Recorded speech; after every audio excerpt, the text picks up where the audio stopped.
नमस्कार, अपन समाचार में स्वागत है। शुरू करी एसईई परीक्षा के प्रसंग से। प्रदेश नंबर 2 लगायत देश भर एहि वर्षक माध्यमिक शिक्षा परीक्षा एसईई शुरू भेल। चैत 21 गते धरि संचालन होवला एसईई परीक्षा में देश भर के 4,75,003 परीक्षार्थी सहभागी भेल। रवि दिन भोरे 8 बजे शुरू भेल परीक्षा के पहल दिन विद्यार्थी सब अंग्रेजी विषय के परीक्षा देलक। परीक्षा मर्यादित बनाबा खान तलाशी का मात्र परीक्षार्थी के परीक्षा हॉल में प्रवेश कर देल गेल छल।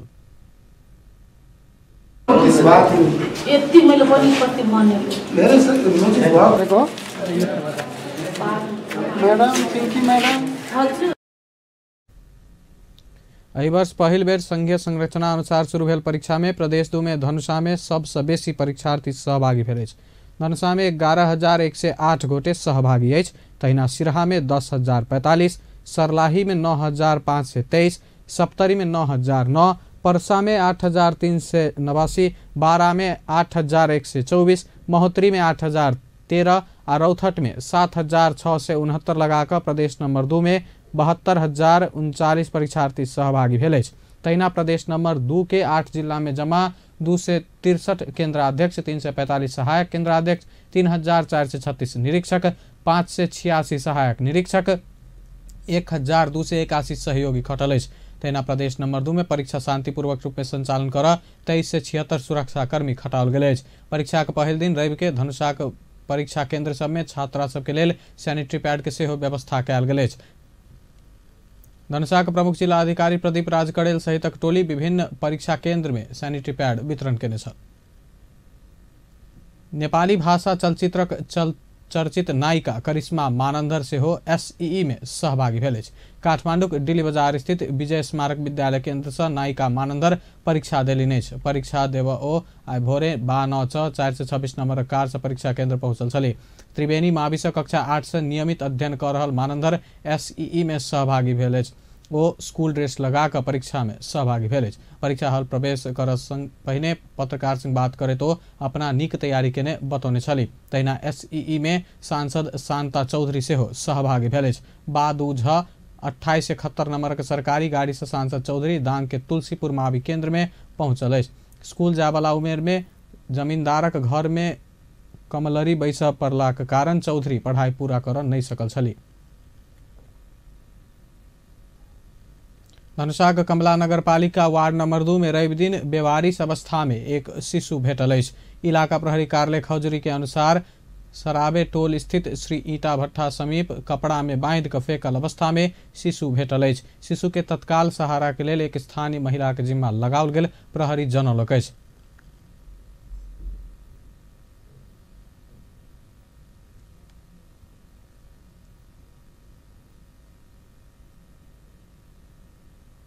सर्वोच्च अदालत में नेपालक इतिहास में पहिल बेर शिशु सहार केंद्र स्थापना कयल गेल। सर्वोच्च अदालत के मुख्य रजिस्ट्रार नृपध्वज निरौला रवि दिन कार्यक्रम के बीच रामशाह पथ स्थित सर्वोच्च अदालत परिसर में स्थापना कयल गेल शिशु सहार केंद्र उद्घाटन कयलनि। सर्वोच्च अदालत के महिला कर्मचारी सबके कार्यालय के कार्य संपादन में सहजता आना शिशु सहार केंद्र स्थापना कयल गेल सर्वोच्च अदालत के शाखा अधिकृत अंजना सिमखाड़ा पुरासैनी जानकारी देलनि। भौतिक पूर्वाधार तथा यातायात मंत्रालय के सहयोग में स्थापना कयल गेल शिशु सहार केंद्र में सर्वोच्च अदालत के कर्मचारी सबक शिशु के कार्यालय समय धरि सहार करबाक व्यवस्था कयल गेल।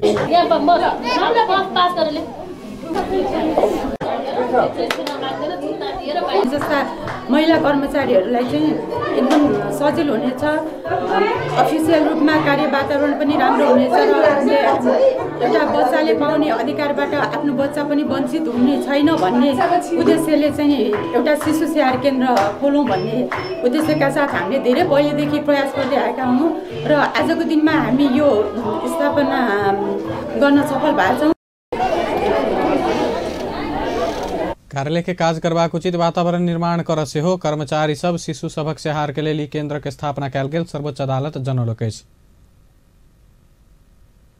राष्ट्रीय सभा के सांसद सब काठमांडू में प्लास्टिक के झोरा प्रयोग में केने प्रतिबंध कार्यान्वयन नहीं भेल संबंध में सरकार के जवाब मांगलक अछि। राष्ट्रीय सभा के रवि दिनक बैसार में सदस्य सब डॉक्टर विमला राय पौडेल, रामनारायण बिडारी आ काली बहादुर मल्ल प्लास्टिक के झोरा प्रयोग में प्रतिबंध लगाओल गेल विषय में राजपत्र में प्रकाशित सूचना तत्काल कार्यान्वयन के मांग करैत ध्यानाकर्षण प्रस्ताव प्रस्तुत केलक अछि।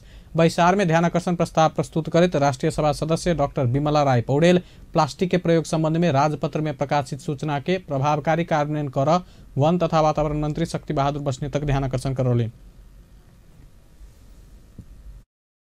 खोलामा हेर्यो, बाटोमा हेर्यो, फोहोरका थुप्रोमा हेर्यो, प्लास्टिकका झोलै झोला छन्। एकचोटि प्रयोग गरेर फालिने खालका प्लास्टिकका झोलाहरू जताततै काठमाडौँको प्रदूषणको एकदमै महत्त्वपूर्ण हिस्सा, सबैभन्दा ठुलो हिस्सा प्लास्टिकको झोलाहरू भएको देखिएको छ। हाम्रो नेपाल विशेष गरिकन काठमाडौँ उपत्यका र भर्खरै सहरीकृत हुँदै गरेका नयाँ सहरहरू प्रदूषणको असाध्यै ठुलो जोखिममा छन्। प्रदूषण असाध्यै ठुलो चिन्ताको विषय भएको छ। यो सँगसँगै जोडिएको छ जलवायु परिवर्तन। जलवायु परिवर्तन प्रदूषणको एउटा यो विशेष गरिकन प्लास्टिकका सामानहरूको प्रयोगले चाहिँ जलवायु परिवर्तनलाई बढावा दिन्छ, छिटो छिटो जलवायु परिवर्तन गराउँछ। यो पनि हामीले जानेको कुरा छ। हामी जलवायु परिवर्तनको एकदमै ठुलो जोखिममा परेको देश पनि हो, प्रदूषणले असाध्यै आक्रान्त बनेको देश पनि हो र नयाँ सहर। तहिना सांसद रामनारायण बिराड़ी अगला सरकार 40 माइक्रोन से कम तौल के प्लास्टिक के झोरा उत्पादन करे वाला कंपनी के उत्पादन में किया रोक नहीं लगाने विषय में मंत्री के जवाब मांगलेन्। नियमितताको सिद्धान्त अनुसार सरकारले त्यो बेलामा गरेको कुरा र अहिलेको भइरहेको सरकार दुईटा एउटै सरकार हो, नेपाल सरकार। त्यसभएको हुनाले उत्पादनमा रोक नलगाउने गरेको पनि विशेष कारण छ कि भन्ने चाहिँ नि हामीलाई लागेको छ। दोस्रो, यत्रो सडक छन्, सडकको चाहिँ नि दायाँ बायाँ किनारमा बढेमा कन्टेनरहरू फोहोर हाल्नको निम्ति सरकार राख्दैन अनि हामी उपभोक्ताहरू पनि सडकमा व्यापक फाल्छौँ। त्यसकारणले रिसाइक्लिङको निम्ति यो कार्य गर्न अब सरकार सक्छ कि सक्दैन? सरकारले तुरुन्तै कहिलेदेखि यो लागू गर्छ, लागू गर्ने मिति बताउन सक्छ कि सक्दैन? यही विषयमा मेरो जिज्ञासा छ। काठमाडौँ उपत्यका के स्वच्छ, साफ आ प्रदूषण मुक्त बनेबाक उद्देश्य से 2072 साल वैशाख 1 गते से प्लास्टिक झोरा में प्रतिबंध लगाउने छल। सरकार प्लास्टिक के झोरा प्रयोग के न्यून कर एकर स्रोत ऊपर के व्यवस्थापन में कड़ाई करबाक तैयारी केलक अछि। राष्ट्रीय सभा के रवि दिन बैसल बैसार में प्लास्टिक के झोरा में लगाओल गेल प्रतिबंध कार्यान्वयन संबंध में सदस्य सब दर्ता करौने ध्यानाकर्षण प्रस्ताव पर वन तथा वातावरण मंत्री शक्ति बहादुर बस्नेत प्लास्टिक के स्रोत ऊपर के व्यवस्थापन में सरकार लाग पड़ल स्पष्ट केलनि। ओ उत्पादन हेबाक क्रम नहीं रोकबाक आ प्रयोग में मात्र रोक लगेबाक काज भेला सँ एकर प्रभावकारिता न्यून देखल गेल स्वीकार केलनि। वो न्यून प्रयोगक वातावरण सृजना करबाक तथा प्रशोधन के लेल आवश्यक वातावरण सृजना करबाक आ पुनः प्रयोग नहीं होबय वाला प्लास्टिक के प्रयोग नहीं करबाक वातावरण सृजना कर विषय के सरकार केंद्र में राख क काज कर रहल बतौलेन। मन्त्रालयको विशेष ध्यानाकर्षण भएको कुरा देशैभरि 30 माइक्रोन भन्दा तलको र पछिल्लो 71 को राजपत्रमा प्रकाशित सूचना अनुसार काठमाडौँ उपत्यका भित्र 40 माइक्रोन भन्दा तलको लाई प्रतिबन्धित गर्ने व्यवस्था रहेको छ। त्यस अनुसार अब ठ्याक्कै डाटामा अहिले बढिराखेको कि घटिराखेको त्यसको निम्ति अलिकति थप अध्ययनको आवश्यकता पर्ला। हामीलाई के विश्वास छ भने बढेको भन्दा केही न केही त रिड्युस हुँदै नै गइराख्या भन्ने हाम्रो चाहिँ बुझाइ छ। यद्यपि समस्या आजका दिन पनि पूर्ण रूपले व्यवस्थापन भइसकेको अवस्था होइन। म यसो किन पनि भनिराखेको छु भने आजका दिन हामीले यसो बजार गर्न जाँदा अरू जाँदा केही वैकल्पिक उपायहरूको प्रयोगको क्रम सुरु भएको छ। कम्तीमा पनि कपडाको झोलाहरू प्रयोग गर्ने, कपडाका झोलाहरू प्रयोग गर्ने क्रम पनि चलिराखेको छ। यसो भनेर मैले यति मात्र भन्न खोजेको होइन।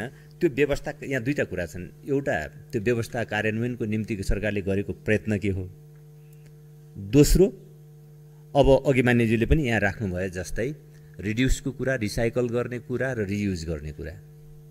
पहिले रिड्युस गर्ने अनि रिसाइकल गर्ने त्यसलाई, त्यसपछि अब फेरि रियुजको कुरा आउने नै भयो। अब त्यस बारेमा के छ भन्ने यो दुईटा कुरा मूलभूत रूपमा रहेका छन्। पहिलो कुरा यसलाई कम तौलक प्लास्टिक झोरा प्रयोग में व्यवस्थालाई कार्यान्वयन गर्नको लगाओल गेल प्रतिबंध के कार्यान्वयन के प्राथमिकता में राख काज भ रहल आ एखन धरि 19 स्थान में कार्यवाही भेल से हो स्पष्ट केलनि अछि। तोकल गेल से बेसी शुल्क असूल करबला मेडिकल कॉलेज पर कार्यवाही करबाक सरकार चेतावनी देलक अछि। शिक्षा सचिव खगराज बराल तोकल गेल से बेसी शुल्क लेबवला गंडकी मेडिकल कॉलेज लगायत कोनो कॉलेज के संबंधन खारिज करबाक लगायत के कड़ा कार्यवाही के मांग कर चेतावनी देलनि अछि। रवि दिन संघीय संसदक शिक्षा तथा स्वास्थ्य समिति के बैसार में ओ सरकारक नियम विपरीत कोनो मेडिकल कॉलेज बेसी शुल्क लेने पौला पर संबंधित पक्ष जिला प्रशासन कार्यालय में निवेदन देबाक आ एहि संबंध में आवश्यक जांच-बूझ क कार्यवाही करबाक व्यवस्था सेहो सरकार क चुकल स्पष्ट केलनि। सरकार चिकित्सा शास्त्र अंतर्गत MBBS के लेल उपत्यका भीतर 38,50,000 आ उपत्यका बाहर 42,45,000 तथा BDS देश 19,32,612 रुपैया शुल्क तोकने अछि। चिकित्सा शिक्षा छलफल गर्दैको थियो।